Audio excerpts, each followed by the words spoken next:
दोस्तों नमस्कार। कुछ दिनों पहले जब एशिया कप के मैच चल रहे थे, तो मैंने एक एडवर्टाइज़मेंट देखा जिसमें सचिन तेंदुलकर जी, जो कि हमारे देश के महान बल्लेबाज रहे हैं और मैं तो उन्हें आज भी मानता हूँ कि वो महान हैं और रहेंगे। वो एक एडवर्टाइज़मेंट में पार्टिसिपेट कर रहे थे एंड ही वाज़ टेलिंग के आप गोल्ड एक्सचेंज कराने का ऑप्शन पर विचार करिए, क्योंकि गोल्ड एक्सचेंज कराने से भारत पर सोना खरीदने का जो कॉन्सिक्वेंशियल विदेशी मुद्रा का दबाव है वो कम होता है। और जिस प्रकार सोने ने लंबी छलांग भरी है और आगे न जाने किस लेवल पर जाकर के रुकेगा, तो लोगों का सोने में रुझान बढ़ा है, घटा नहीं। अब इसी से संबंधित ये जो एडवर्टाइजमेंट्स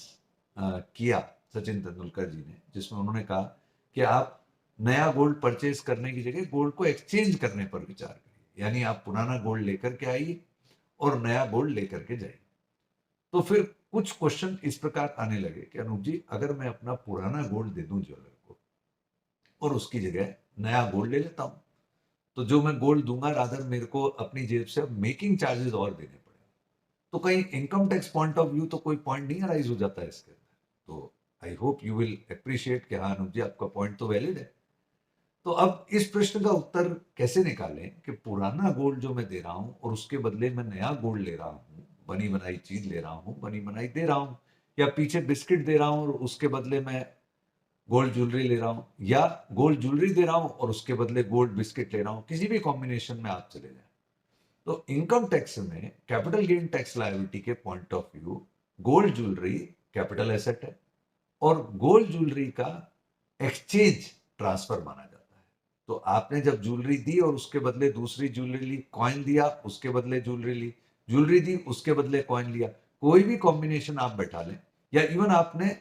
पुराना गोल्ड दे करके ज्वेलर से अमाउंट ही प्राप्त कर लिया, ये सारे ट्रांजेक्शन अपने आप में ट्रांसफर माने जाते हैं। और यदि ये ट्रांजेक्शन ट्रांसफर माने जाएंगे, तो चाहे आपके घर में गोल्ड में कोई विशेष परिवर्तन नहीं आया, क्वांटिटी सेम है, क्योंकि सचिन तेंदुलकर जी ने हमें कहा था कि आप गोल्ड और खरीदने की जगह अपने गोल्ड को एक्सचेंज कराएं।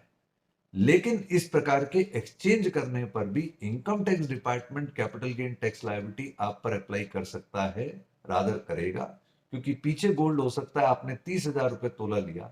आज उसको 1,20,000 1,16,000 पे एक्सचेंज कराया, तो जो डिफरेंस आया यहां तक का,